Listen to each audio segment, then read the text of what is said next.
This is a decision tree. Right now, it's learning. When it's done, it'll have learned to do something very human.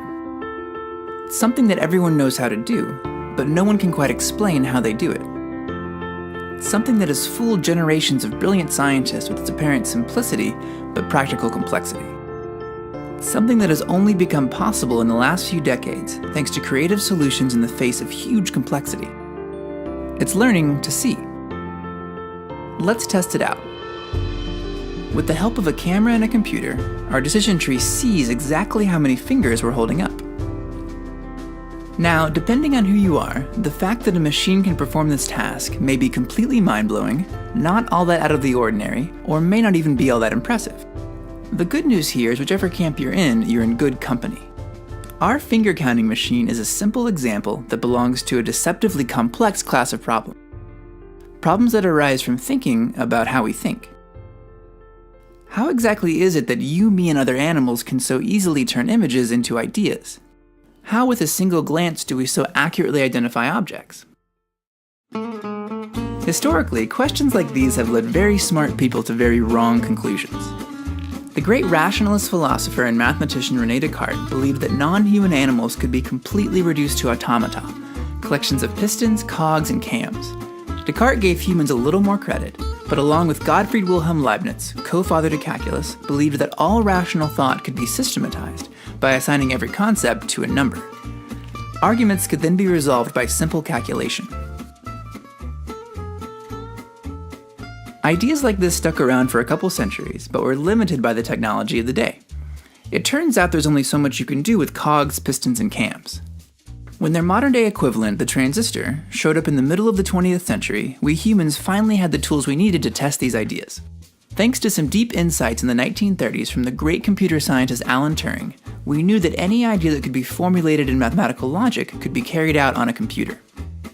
If rational thought could be made into a logical system, it could be programmed, and the computer would, in a very real sense, think.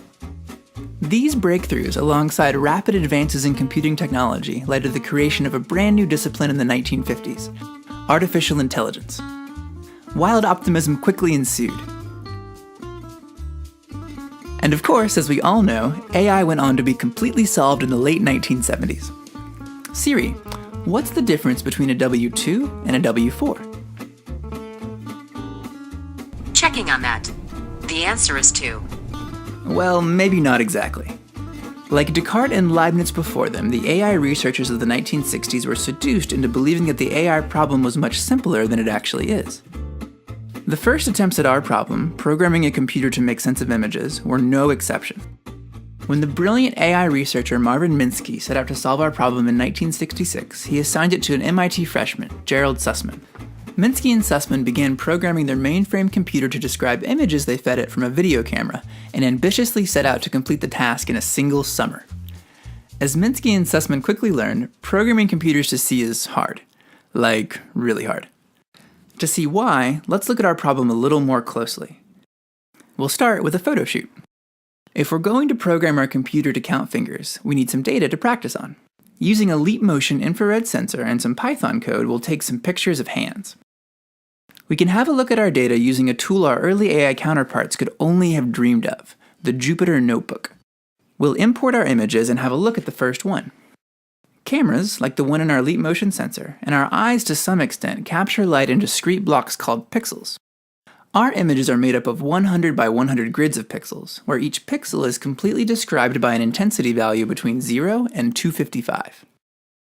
We can now begin to think about how to count the number of fingers in our images. To count fingers, we first need to find them. More specifically, we would like to know which pixels in our image belong to fingers. Let's consider a few example pixels. For each pixel, we certainly don't need to consider the entire image to decide if the pixel belongs to a finger or not, so we'll focus our problem by sampling a 9 by 9 grid around each example pixel. We now have a much more clearly defined problem. Given a 9 by 9 example, we need to decide if these pixels show a finger or something else. This is easy for us to do visually, but we have to remember that our computer is completely unaware of what an image is. We see fingers thanks to our visual cortex, but our computer just sees numbers. Our algorithm must decide if it sees a finger or not based completely on these 81 numbers. Is there some mathematical equation or set of logical rules we can plug our 81 numbers into that will output the correct labels? If so, how do we find it? How do we even start? What patterns in our 81 numbers should we look for? How do we decide which patterns represent fingers? How do we account for the different hand orientations, shapes, sizes, and distances to our camera? In this series, we'll answer these questions and ultimately build a robust solution, a decision tree. A lot has changed in the 50 years since Minsky and Sussman set out to solve problems like this. One particularly interesting shift is the discovery that many of the things that make our problem hard also make lots and lots of other interesting problems hard too. These intersections mean that the approach we'll use to build our decision tree applies far beyond finding fingers in images. Today, decision trees can play chess, detect car crashes, diagnose disease, predict heart attacks, detect credit card fraud, reveal hidden structure and data, and do lots and lots of other useful things, all with a single algorithm. Next time, we'll start building our tree.